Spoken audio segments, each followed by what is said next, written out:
Iglesia Central, qué gusto estar con ustedes otra vez en este domingo 17 de enero, una vez retomando nuestras reuniones ahora de manera virtual para poder permanecer en lo que el Señor Jesús nos ha dicho que hagamos, que es estar en su palabra, y estando en su palabra queremos también convocarles a que todos ahora se reúnan, que puedan estar ustedes ahorita ya convocando a su familia, que los papás y las mamás convoquen a sus hijos y juntos como familia podamos estar en lo que la palabra de Dios nos quiere decir y cómo Dios nos quiere hablar en esta nueva serie que se llama Inquebrantable Esperanza.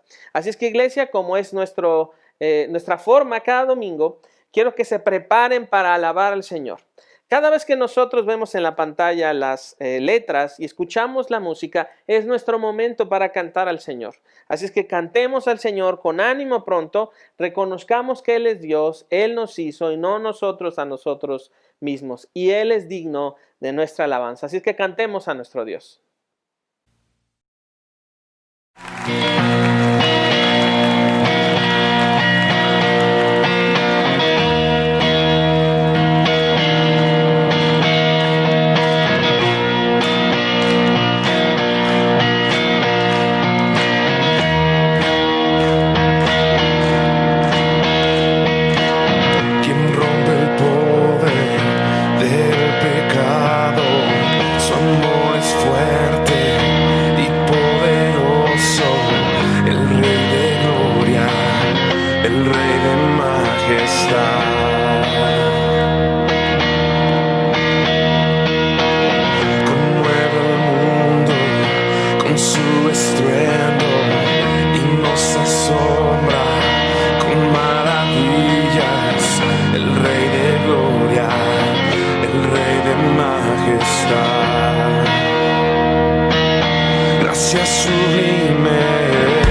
delicias sublimes,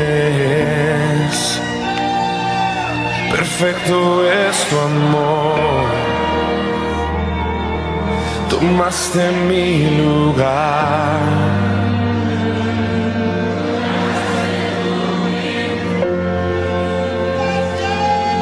Tu vida diste ahí y ahora libre soy.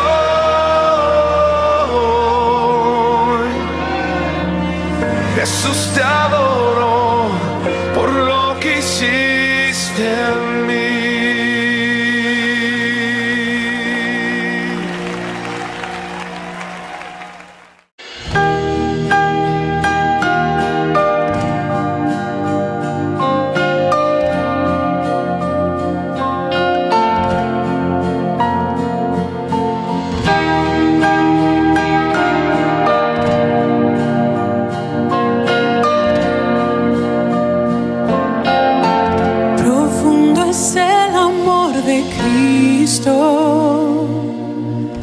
Más que el infierno y la maldad, dejó su trono y su gloria para traernos hacia Él. Más ancho es el amor de Cristo que el foso que nos separó. En mis tinieblas, solo en Él hay salvación. Más profundo que el mar, más allá del cielo está tu amor, me basta.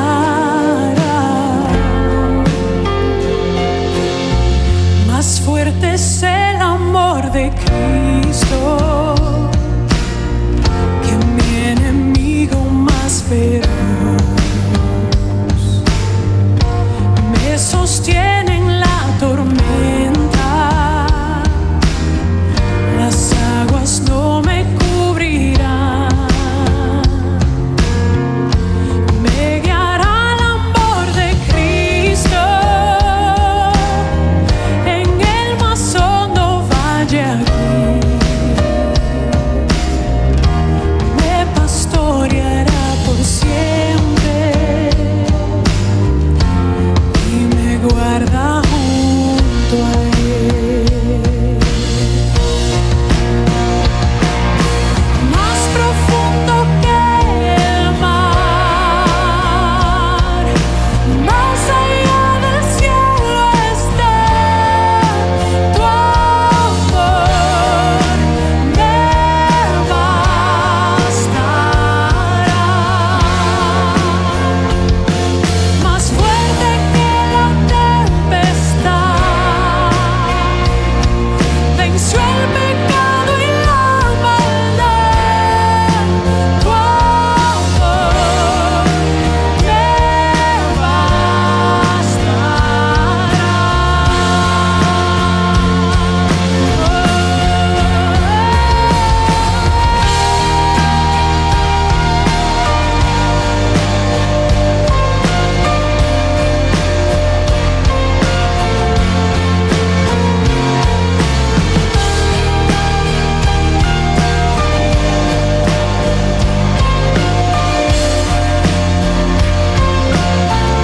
Más dulce es el amor de Cristo,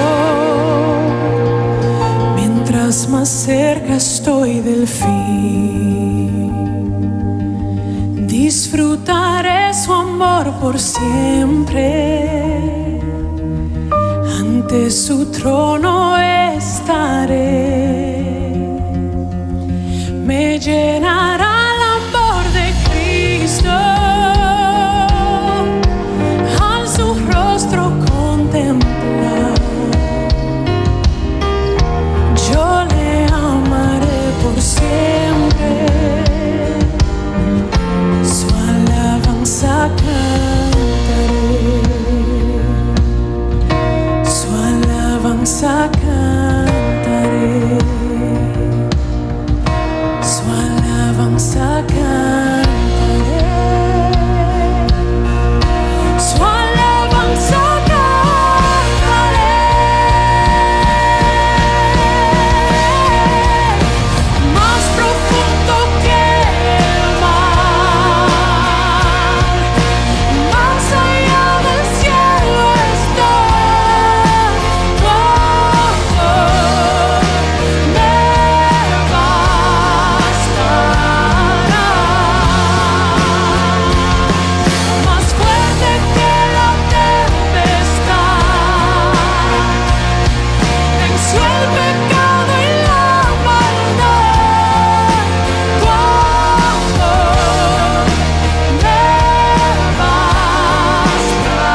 suficientes para mí.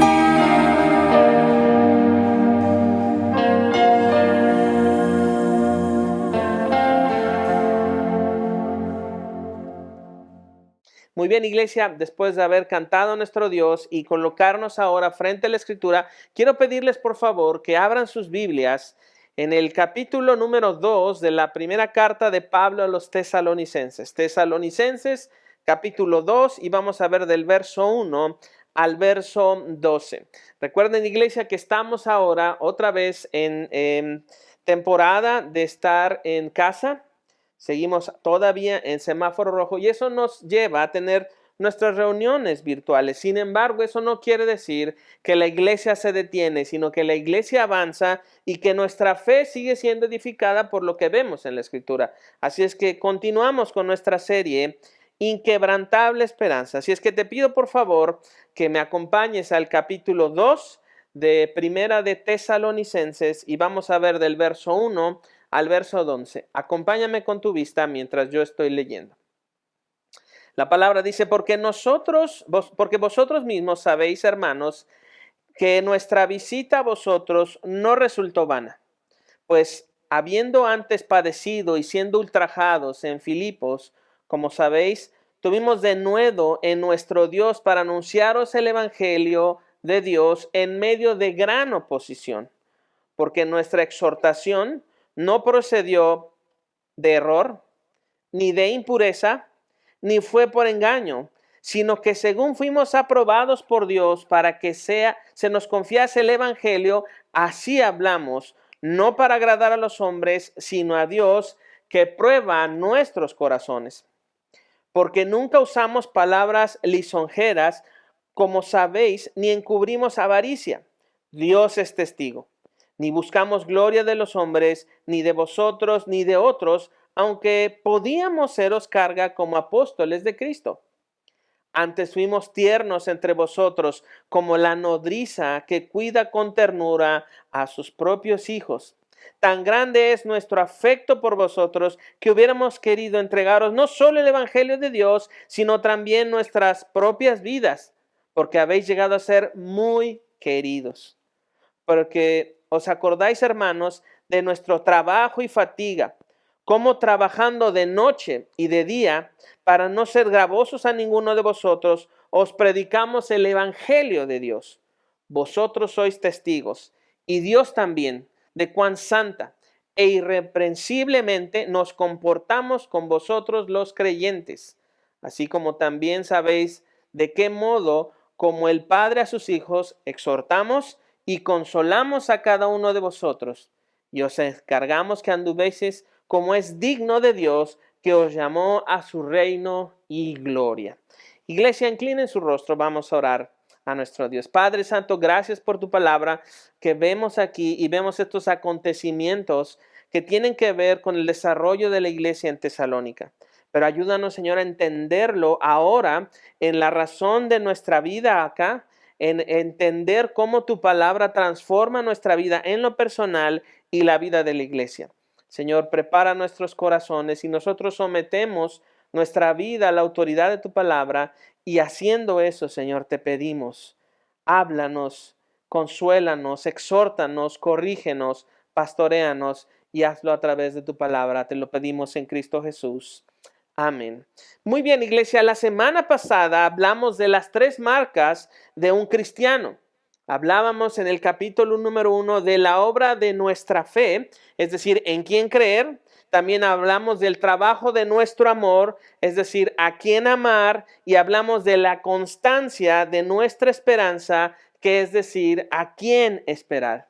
Así que necesitamos recordar la frase que leíamos, la constancia de nuestra esperanza. Esto es algo muy completo.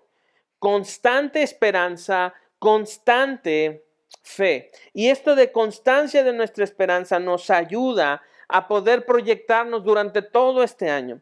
Este año estaremos predicando a la luz de estas 3 cosas que Dios dice en su palabra que van a permanecer: la esperanza, el amor y la fe. Así que Que el Señor nos ayude en 2021 para tener una esperanza constante en la persona de Cristo, que es a quien esperamos, y que el Señor venga pronto. Entonces el título de esta predicación, si tú estás tomando notas, es Aprobados por Dios. Así es que vamos otra vez al verso 1 y 2 de este segundo capítulo y veamos lo que dice. Porque vosotros mismos sabéis, hermanos, que nuestra visita a vosotros no resultó vana, pues habiendo antes padecido y siendo ultrajados en Filipos, como sabéis, tuvimos de nuevo en nuestro Dios para anunciaros el evangelio de Dios en medio de gran oposición.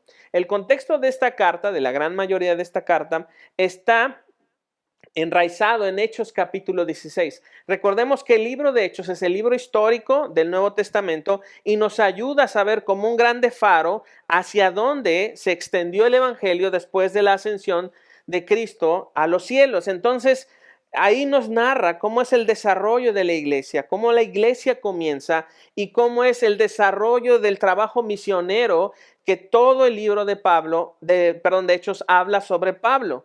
Entonces, específicamente cuando vemos capítulo 16 y capítulo 17 de Hechos, ahí vemos lo que está sucediendo en Tesalónica.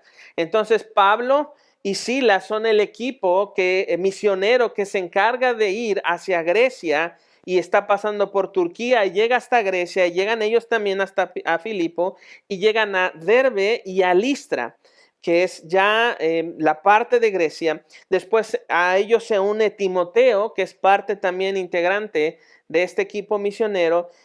Y Pablo y Silas entonces están ya trabajando en Grecia y ellos se encuentran en una de estas ocasiones, en el capítulo 16 nos dice, que encuentran con una mujer que tiene un espíritu inmundo y que trabaja como adivina. Y esta mujer se la pasa gritando y diciendo que ellos son siervos de Dios y que están aquí para anunciar la salvación que es a través de Jesucristo.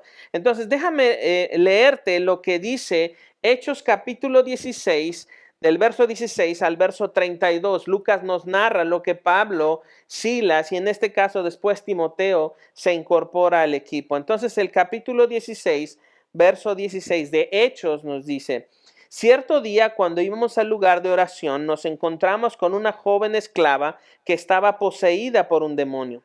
Era adivina, que ganaba mucho dinero para sus amos. Ella seguía a Pablo y también al resto de nosotros gritando: estos hombres son siervos del Dios Altísimo y han venido para decirles cómo ser salvos. Esto mismo sucedió día tras día hasta que Pablo exasperó de tal manera que se dio la vuelta y le dijo al demonio que estaba dentro de la joven: te ordeno en el nombre de Jesucristo que salgas de ella. Al instante el demonio la dejó. Las esperanzas de sus amos al hacerse ricos quedaron destruidas. Así que agarraron a Pablo y a Silas y los arrastraron hasta la plaza del mercado ante las autoridades. Toda la ciudad estaba alborotada a causa de estos judíos que gritaban a los funcionarios de la ciudad. Luego dice el verso 21. Ellos al gritar decían: ellos enseñan costumbres que nosotros los romanos no podemos practicar porque son ilegales. Enseguida se formó una turba contra Pablo y Silas y los funcionarios de la ciudad ordenaron que les quitaran la ropa y los golpearan con varas de madera. Los golpearon severamente y después los metieron en la cárcel. Le ordenaron al carcelero que se asegurara de que no escaparan. Así que el carcelero los puso en el calabozo de más adentro y los sujetó en los pies con el cepo. Alrededor de medianoche, Pablo y Silas estaban orando y cantando himnos a Dios y los demás prisioneros escuchaban. De repente hubo un gran terremoto y la cárcel se sacudió hasta sus cimientos. Al instante todas las puertas se abrieron de golpe y a todos los prisioneros se les cayeron las cadenas. El carcelero se despertó y vio las puertas abiertas de par en par. Dio por sentado que los prisioneros habían escapado. Entonces sacó su espada para matarse, pero Pablo le gritó: detente, no temas, estamos todos aquí. El carcelero pidió una luz y corrió al calabozo y cayó temblando ante Pablo y Silas. Después los sacó y les preguntó: señores, ¿qué debo hacer para ser salvo? Ellos le contestaron: cree en el Señor Jesucristo y serás salvo junto con toda tu casa. Y le presentaron la palabra del Señor tanto a él como a todos los que vivían en su casa.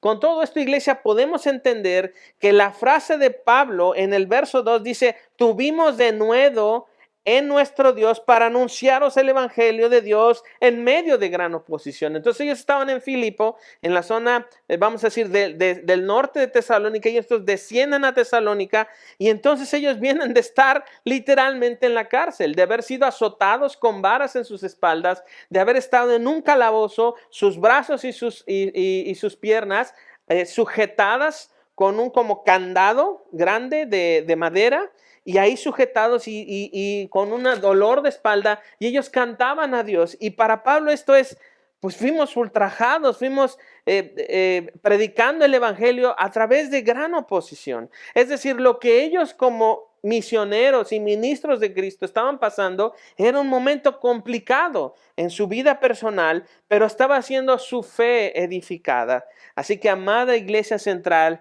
predicar el evangelio de Dios produce oposición espiritual, produce oposición social, además de que produce también tu propia carne como expositor, está resistiendo la verdad, está resistiendo lo que tú predicas de Cristo. Pablo nos narra lo difícil que fue para él estar en Grecia. Pablo nos narra cómo una turba se levanta y además quiere tomarlo. Lucas es el que narra lo que toman a Pablo y a Silas y los llevan ante las autoridades y los golpean y los meten a la cárcel. Qué difícil para ellos fue predicar el evangelio. Amada iglesia, a veces predicamos el evangelio en medio de angustia, en medio de dolor y sufrimiento, en medio de un gran esfuerzo. Predicar el evangelio cada domingo y persona a persona, cuando nos sentamos a hablar con aquellos que no conocen de Cristo, cuando estamos en un lugar público hablándoles de la esperanza que es en Jesucristo, hay una oposición espiritual, hay una oposición social, y todo esto es en medio de angustia, dolor y sufrimiento y un gran esfuerzo. Pero tenemos que recordar que los tiempos que ahora vivimos hacen que el evangelio brille aún más, en medio de gran oposición. Yo recuerdo que hace algún tiempo, mi esposa y yo teníamos, junto con un amigo, estaban muy jóvenes y teníamos en nuestro corazón el deseo de hablar de Cristo a otras personas. Y buscábamos la manera de hacerlo. Y recuerdo que en una ocasión, era aquí en México, Día de Muertos, y nos empezamos a mirar una estrategia para hablarles de Cristo y la esperanza que involucra el evangelio. Así que tomamos cierto material y nos empezamos a meter en algunos cementerios a hablarles de Cristo y decirles que había una esperanza. Pero literalmente, iglesia, era como hablarle a una pared cuando nosotros nos acercábamos. Y yo me acuerdo mucho tener el material y la gente pasaba y no entendían, no sabían. Solamente lo tomaban, pero no sabían qué es lo que tenían en la mano. Era como hablar con personas sin oídos. Pero ahora veo que hay una mayor receptividad porque hay una mayor necesidad. No que antes fuera mejor o peor, sino que ahora la gente está diciendo, ¿quién es el Salvador? ¿Quién es Dios? Y la iglesia debemos estar preparados hoy en este 2021, predicando a la luz de que Cristo ya viene, sabiendo que estamos en medio de gran oposición y que nuestro trabajo como siervos de Cristo, como la iglesia de Cristo, es predicar el evangelio. Eso comienza en nuestros hogares, comienza en la iglesia y comienza afuera también. Les decía yo que predicar el evangelio, a veces en medio de angustia, dolor, sufrimiento, gran esfuerzo, en medio de un profundo amor por Cristo y por su iglesia y por aquellos que no conocen de Cristo. Sí, vemos que es difícil, que hay angustia, que hay dolor, que hay sufrimiento, que es un gran esfuerzo y pareciera que levantamos algo que de repente otros lo menosprecian. Pero ¿por qué lo hacemos? Porque tenemos un profundo amor por Cristo, que antes Él nos amó y ahora le amamos. Tenemos un profundo amor por Cristo, por su iglesia y por aquellos que no conocen del evangelio. La iglesia existe para dar a conocer al hombre, al único hombre que ha estado en esta tierra, al mejor hombre, que entregó su vida para que nosotros tengamos una esperanza en la oferta del amor de Dios. Hablamos de Cristo. Miren el verso 3. Porque nuestra exhortación no procedió de error, ni de impureza, ni fue por engaño. Miren el verso 4. Sino que según fuimos aprobados por Dios para que se nos confiase el evangelio, así hablamos, no como para agradar a los hombres, sino a Dios que prueba nuestros corazones.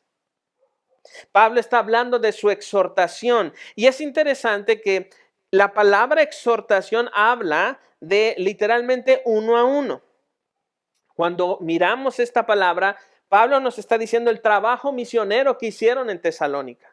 Y el trabajo misionero involucra introducirnos en los lugares donde no ha sido predicado a Cristo y encontrar a las personas y decirles que hay una esperanza en Jesucristo. Entonces el trabajo de exhortación de Pablo literalmente era uno a uno. Sentarse con otros y hablar con ellos. Y dentro del contexto de la cosmovisión de Tesalónica, todo el ambiente griego lleno de filosofía, lleno de humanismo, Pablo se para frente a ellos con el evangelio y les habla a los de Tesalónica para decirles en dónde está la verdad. Pero Pablo utiliza 3 referencias para hablar de su exhortación. Mira lo que dice la Escritura. No viene de error, no viene de impureza, no viene de engaño. Estas 3 características que hablan sobre lo que el evangelio no es. El evangelio no es un error, el evangelio no es algo impuro, el evangelio no es algo engañoso.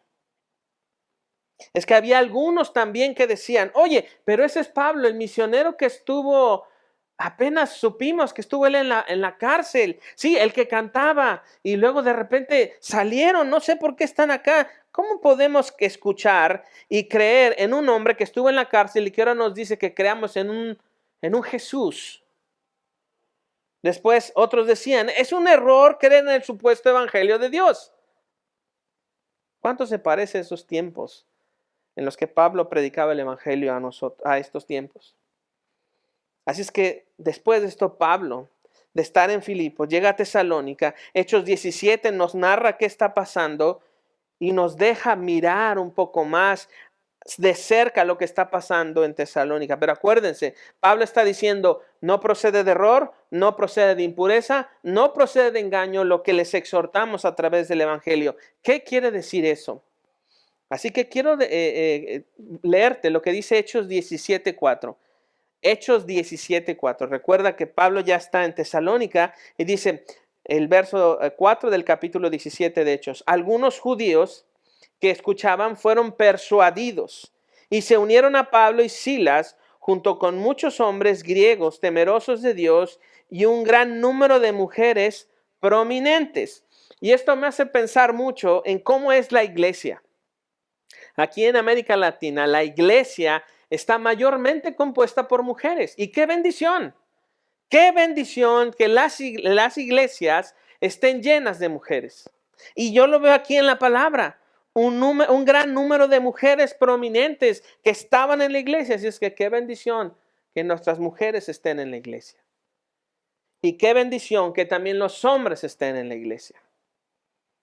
Así es que había algunos que decían que Pablo y Silas no tenían verdaderas o buenas intenciones al predicar el evangelio en Tesalónica. Y esto nos hace pensar en que había una mala información, pero además había una manera mala de pensar de Pablo y Silas, porque decían, a ver, espérame, ¿ya vieron cuántas mujeres le siguen? No, a mí se me hace que tienen una mala intención. Hay muchas mujeres que a ellos le siguen. Seguramente es algo impuro. Esta secta trae algo impuro porque son muchas mujeres las que se sumaron a la iglesia de Tesalónica. Por eso Pablo presenta esta defensa en estas 3 áreas que primero no es un error, no es una impureza y no es un engaño. Le estaban acusando de algo impuro porque había tantas mujeres en la iglesia que habían escuchado el evangelio y que su vida estaba siendo transformada por la exhortación y la predicación de Pablo y Silas y de Timoteo. Así es que Pablo se prepara para su defensa y lo habla desde el sufrimiento y la legitimidad del Evangelio. Así es que el último cargo del cual acusan a Pablo y a Silas es que estaban engañando a todos. Grecia estaba llena de filósofos, de charlatanes que engañaban a la gente para obtener dinero o control sobre de ellos. Lo mismo pasa hoy. N cantidad de filosofías huecas de humana sabiduría se han levantado, nuevas tendencias de pensar, nuevas formas de tratar de ver que lo malo ahora es bueno y lo bueno es malo. Un humanismo profundo que en lugar de ayudar al humano le estorba para que no conozca la verdad. Lo mismo pasa hoy. Lo mismo pasaba en la Grecia cuando estaba Pablo. El verso 4 nos dice que Dios es quien prueba a Pablo, a Silas y a Timoteo. Ahora, en ese contexto, cualquiera podría decir, yo soy aprobado por Dios. Yo tengo el respaldo de Dios. Yo soy un siervo de Dios. Yo soy un gran misionero. Yo soy un gran apóstol. Pero aquí cabe hacer una pregunta. ¿Cómo podemos saber si determinada persona es aprobada por Dios como su siervo? ¿Cómo podemos saberlo? ¿Cómo se mira esto desde el contexto de lo que vemos por fuera cuando alguien se presenta diciendo que en nombre de Dios está aprobado por Dios? La respuesta es necesaria que la apliquemos con la Escritura. Entonces, si Pablo está diciendo que el Evangelio no procede de error, de impureza y de engaño, necesitamos ver lo opuesto. El Evangelio es certeza, el Evangelio es pureza, el Evangelio es verdad. Así que la pregunta se responde con otra pregunta. ¿Cómo podemos saber si determinada persona es aprobada por Dios como su siervo? Respuesta, ¿hay evidencia de certeza, más pureza, más verdad? ¿Y tiene el distintivo del sufrimiento? Ok. No podemos nosotros mirar lo que Dios mira en el corazón. Y cuidado con aquello de decir, es que Dios mira mi corazón. No te des el permiso de que por el hecho de que Dios sabe tu corazón, es entonces el permiso para ti para hacer lo que tú quieras. No puedes hacer eso. La evidencia del Evangelio, según lo que estamos leyendo, es en certeza, en pureza y en verdad. Y envuelto en el distintivo del sufrimiento, porque el sufrimiento es la evidencia de un carácter formado por Dios a la imagen de Cristo. Si te pregunto, ¿eres cristiano? La respuesta es, vas a sufrir. Y no es un estado catastrófico, no es un mal deseo, vuelvo a repetir, el sufrimiento es la evidencia de un carácter formado por Dios a la imagen de Cristo. Lo hemos predicado durante todo el 2020. Ahora, esto no es solo para aquel que es siervo de Dios, sino para quienes somos discípulos de Cristo. Así que la iglesia tiene que preguntarse, tenemos que preguntarnos como iglesia, ¿en nuestra vida hay evidencia de certeza, pureza y verdad? Con el distintivo del sufrimiento, porque eso es inquebrantable esperanza. Si tenemos profunda certeza, que nos lleva a profunda pureza y nos lleva a permanecer en la verdad, eso es inquebrantable esperanza. Es como un compendio que se va sumando y que nos fortalece para permanecer. ¿Hasta cuándo? Hasta el día de Cristo. Porque la certeza que tenemos está en Cristo. La pureza que practicamos es motivada por Cristo. La verdad es a donde Cristo está y Él nos lleva. Entonces, certeza más pureza más verdad nos libra del error, de la impureza y del engaño. Vuelvo a repetir, certeza, pureza y verdad solo en Cristo nos libra y nos aparta del error, de la impureza y del engaño. Amada iglesia, estamos en semáforo rojo. Hace casi un año que comenzó esto en México. Esta incertidumbre es un tiempo de prueba y disciplina para la iglesia para que no nos demos el lujo del error, de la impureza y del engaño. Iglesia, cuidado. Hombres, permanezcamos en el temor de Dios. Mujeres, no tomes como algo mínimo lo que sucede. No lo tomemos a la ligereza. Dios está probando y afinando nuestra fe. Y cuando Dios prueba algo, es para que salga lo que está adentro y entonces forme a Cristo. Y cuando Dios está afinando algo, es porque su determinada soberanía en el pasado, en el presente, en el futuro que Él gobierna, está diciendo que viene ya el tiempo. Efectivamente, estamos en los últimos tiempos. Desde que Cristo se fue, es el último tiempo. ¿Cómo nos estamos preparando como iglesia?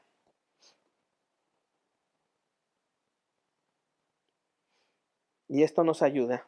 Recuerda, certeza, pureza, verdad, nos libra del error, de la impureza y del engaño. Dios está probándonos, está afinándonos. Vamos al verso 4 y hasta el verso 8. Mira lo que dice. Sino que según fuimos aprobados por Dios para que se nos confiase el evangelio, así hablamos, no como para agradar a los hombres, sino a Dios que prueba nuestros corazones. Porque nunca usamos palabras lisonjeras, como sabéis, ni encubrimos avaricia. Dios es testigo, ni buscamos gloria de los hombres, ni de vosotros, ni de otros, aunque podíamos seros carga como apóstoles de Cristo. Verso 7, antes fuimos tiernos entre vosotros, como la nodriza que cuida con ternura a sus propios hijos. Tan grande es nuestro afecto por vosotros, que hubiéramos querido entregaros no solo el evangelio de Dios, sino también nuestras propias vidas, porque habéis llegado a ser muy queridos. Aquí, amada iglesia, veo evidencias también de una iglesia sana. Aunque Pablo está narrando su trabajo misionero y su trabajo de amor y de exhortación hacia los de Tesalónica, también estamos mirando las características de una iglesia sana con una inquebrantable esperanza. Necesitamos entender que se ha vuelto moda esto de decir, voy a una iglesia de sana doctrina. ¿Cómo es una iglesia sana según lo que estamos leyendo? Ok, veámoslo de esta manera. Una iglesia que busca agradar a Dios amándonos unos a otros. Una iglesia que busca en conjunto agradar a Dios y amándonos unos a otros. Amada iglesia central, Dios está trayendo gente a nuestra reunión. ¿Les conoces?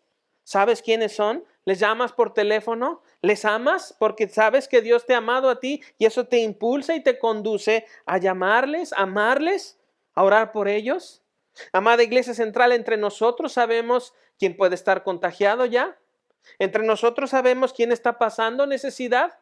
Entre nosotros sabemos quién posiblemente haya perdido su trabajo.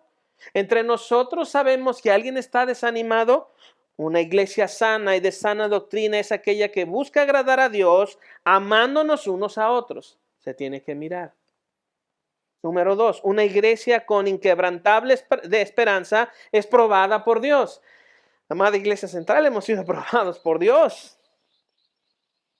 Inquebrantable esperanza es ser probado por Dios. Una iglesia honesta que nunca usa palabras mentirosas para sacar ventaja, hacerse grande, hacerse relevante detrás de dinero.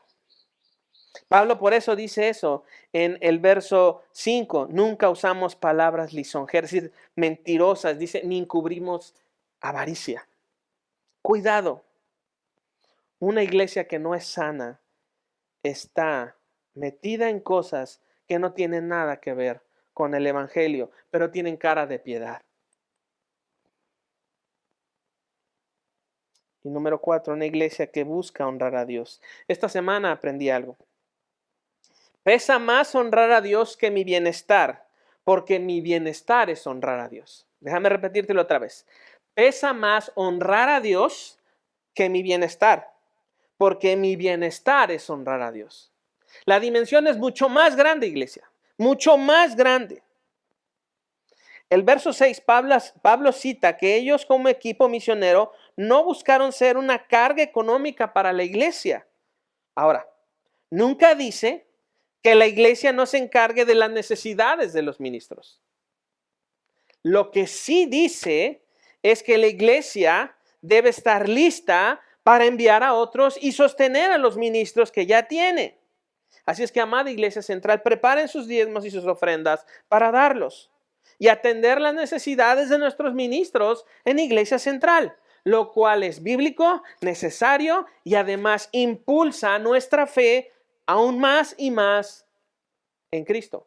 Y eso es simple y sencillamente renunciar a la avaricia, renunciar a que con palabras persuasivas, con palabras llenas de crema, vamos a decir, para poder obtener algo.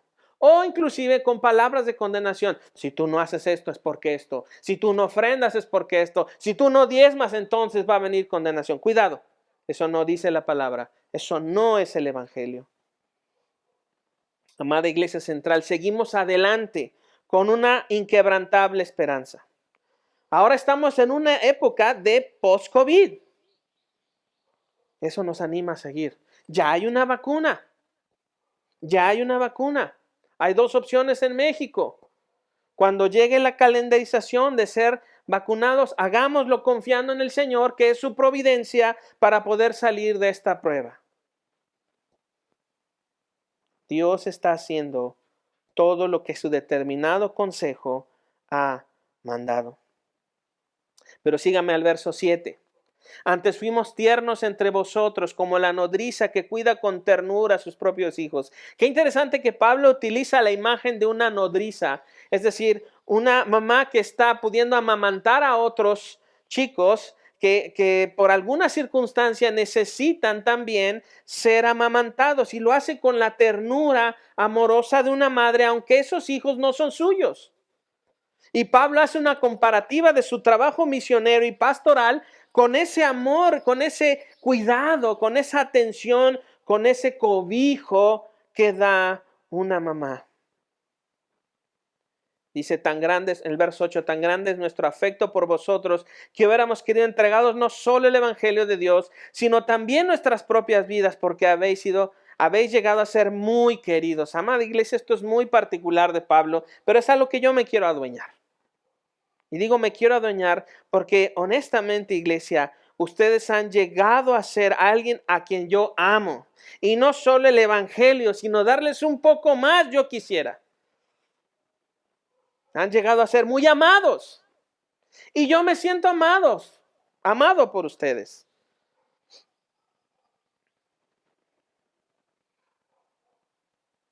Pablo se da cuenta. Y vemos aquí en lo que él dice, esta añoranza que tiene por estar con ellos. Pablo está en Corinto. Estuvo en Filipo, va a Tesalónica y tiene que salir rápido y ahora está en Corinto. Y les envía esa carta. Y yo me imagino a Pablo y a Silas platicando con Timoteo. Oye, ¿te acuerdas del hermano tal? ¿Te acuerdas de esta hermanita? Sí, que oramos por ellos y que tenían tal problema y les dimos consejería y el Señor levantó su matrimonio. Sí, oye, ¿y te acuerdas del hermanito tal que siempre nos ofrendaba para nuestras necesidades? Sí, oye, ¿y has sabido algo de él? Pues ya no supe mucho, pero vamos a mandarles una carta y vamos a orar por ellos ahora. Y Pablo está pensando junto con Silas y Timoteo, ¿cómo quisiéramos estar allá? Amada Iglesia, ¿cómo quisiera estar con ustedes el domingo? Pero todavía no. Pero vamos a estar. La iglesia continúa. Verso 9, porque os acordáis, hermanos, de nuestro trabajo y fatiga, como trabajando de noche y de día, para no ser gravosos a ninguno de vosotros, os predicamos el evangelio. Así es, iglesia. Plantar una iglesia es trabajar de noche y de día, e inclusive llega un momento en el que ni siquiera tienes con qué hacerlo. Y llega un momento en el que no hay sustento para ti como plantador o como misionero o como pastor. ¿Y por qué seguimos adelante? ¿No es una locura? Porque delante de nosotros está el evangelio. Pero yo veo a Pablo en esto. Ustedes son nuestros testigos, el verso 10. Y Dios también. Vaya, qué elevado Pablo lo pone. Ustedes son mis testigos del trabajo que he hecho, pero Dios también. Y digo, oh, Pablo, siempre nos lleva a una vara más alta. Y digo, sí, Iglesia Central es testigo de lo que hemos hecho. Y Dios también. de cuán santa, justa e irrepresiblemente nos comportamos con vosotros, los creyentes. Así como también sabéis de qué modo, como el Padre a sus hijos, exhortamos y consolamos a cada uno de vosotros. Esto es importante. Mira cómo Pablo lleva este proceso. Literalmente Pablo estuvo pastoreando con ternura, con un sentido paternal, con amor, con oración de día y de noche, escuchándolos, animándolos, confrontándoles, corrigiéndoles. Así es. Y ese es el trabajo que como ministerio en Iglesia Central queremos continuar, con un trabajo de ternura, con un trabajo de un sentido paternal, de amor cercano, con un amor verdadero, con oración de día y de noche, escuchándoles y animándoles, pero también confrontando lo que es pecado y corrigiendo lo que se tiene que corregir, diciendo la verdad en amor y ajustándonos a la autoridad de la palabra. Y por último, amada iglesia, vean el verso 12. Y os encargamos que anduvieses como es digno de Dios, que nos llamó a su reino y su gloria. Así es que mi encomienda ahora es esta. Amada iglesia, les encargo delante de Dios y de Jesucristo y de sus santos ángeles, andemos como es digno de nuestro Dios, el cual nos ha llamado a su reino, porque ya no nos pertenecemos, ahora le pertenecemos a Dios y como iglesia andamos congruente a lo que la Biblia dice. Practiquemos la verdad, renunciemos al error, a la impureza y al engaño y permanezcamos en certeza, pureza y verdad. Eso es inquebrantable esperanza. Así que, amada iglesia, el camino todavía es largo. Estamos en el ya somos, pero todavía no. Y estamos esperando al Señor Jesucristo. Así es que, iglesia, preparémonos. Quiero pedirles que inclinen su rostro y vamos a orar. Padre Santísimo, gracias por tu palabra. Gracias por la certeza que nos das. Gracias por la pureza a la que nos llevas según la imagen de Cristo. Y gracias por la verdad que nos ha sido predicada por medio del Evangelio. Ayúdanos a permanecer. Líbranos del error, de la impureza y del engaño. Señor, sigue probando y afinando nuestra fe. Consuélanos, Señor, y ayúdanos a permanecer en esta inquebrantable esperanza que es hacia la persona de Jesucristo. Padre, bendice tu palabra y bendice en nuestros corazones tu palabra, dando fruto y fruto que permanece, Señor. Y estas cosas las pedimos en el nombre de Jesucristo. Amén y amén.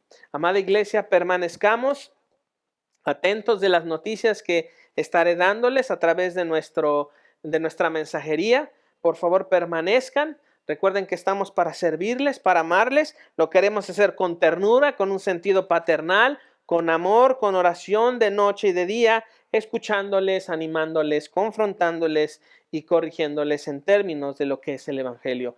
Que el Señor Jesucristo los bendiga, que la gracia y el amor del Señor Jesús permanezca con nosotros en Iglesia Central.